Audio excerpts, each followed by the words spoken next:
Hi guys, welcome again on the channel. My name is Moturayo. In today's video is going to be a quick tutorial on how to make this kaftan dress. This is really simple and easy. It is beginners friendly, and I'm going to be using this fabric you see right here. This fabric is usually like our regular African prints. They usually come in 45 inches length, and I'm making this for 59 inches. I needed a 59 inches, so there's no way I have to fold it on the 45 inches length. I have to fold it the other way. So I folded my 45 inches into two. Then on the length, which is where the yardage is usually measured, I folded it into 59 inches. So the 2 inches is going to be for sewing allowance, because the measurement I really need is 57 inches. Now I'm actually imputing my neck width and neck depth. I'm going to be using a 4 inches neck width, and I'm going to be using 1 inch for the neck depth for the back and 7 inch for the neck depth for the front. So I eventually went ahead to use 7.5 instead of 7 inches. So I'm marking my 7.5, and I've also marked my 1 inch. On the shoulder, I'm going to be using the entire length, so I'm just coming down right here by 1.5 inches, and I'm just simply going to connect that to this neck region. So with my ruler, I'm connecting that just together. For the shoulder slope, I came down right here by 1.5 inches. So I'm going to be cutting this part off. We don't need it anymore. So for this, after I'm going to cut the shoulder, I'm going to be able to separate the back from the front. And the first thing I'm going to do is to actually check the length, see if I have enough. So I have 59 inches with just a little bit. I'm going to be trimming off because I really need only 59 inches, and the excess 2 inches will be for the hem allowance. So now I'm going to be imputing how the wideness of that part before I gather it. So I choose to stick with 15 inches, and that's what I'm marking right now.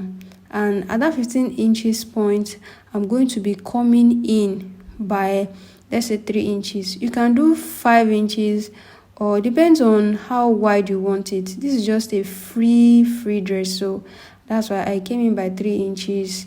And I'm going to be connecting these 3 inches points now to the hem.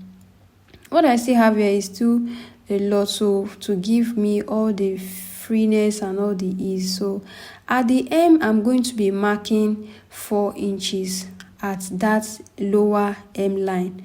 So because I want that place to be a little bit narrower than this part, so I'm connecting the 3 inches I have here to the 4 inches I have down there, and I'm going to be cutting this part out. You can see that I eventually added a little more.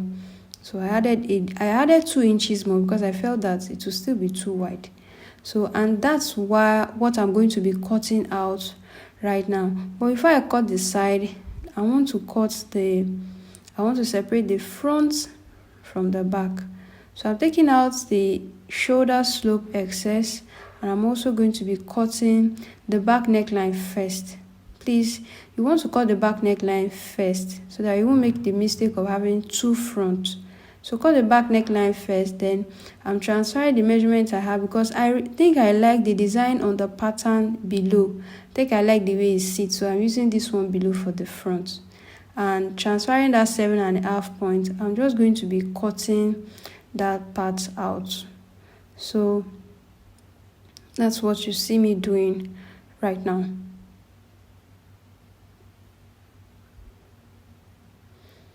After this, I'll go ahead to also cut off these excesses that I have on the side. If you're working with silk fabric to make this design, you want to ensure that you want to pin it. You know the way silk is always moving here and there, but because this is a little bit static, it's easy to work with. So I've cut that excess off from the side. The next thing I'm going to do now is take out my pins and go ahead to join both shoulders together. So right sides facing the other, I'm going to be joining my shoulders together. I'm going to take that to the sewing machine now, and I'm going to go ahead and do that. So I'm just arranging it properly like you see, and here I've joined the shoulders together. I've also turned the neckline. I use this shiny bias to turn the neckline, and it is really looking very nice. I also use a bias to turn the back neckline, but this shiny thing, I only added it to the front. So I think I want a little more beauty. I just want to add a little more, so I went ahead to bead this part of the neckline. If you like to see that beading video, I dropped it just recently. Please go ahead and watch it. I'll also put the link in the description box. Here is what it looks like after I did the beading. So I'll go ahead right now to join both sides together. I'll join both sides, right side switching the other, and I'll also overlock. Now I've joined both sides. I've also taken it to the serger to overlock it. It's all looking really neat now. Now I want to go ahead to attach my elastic band.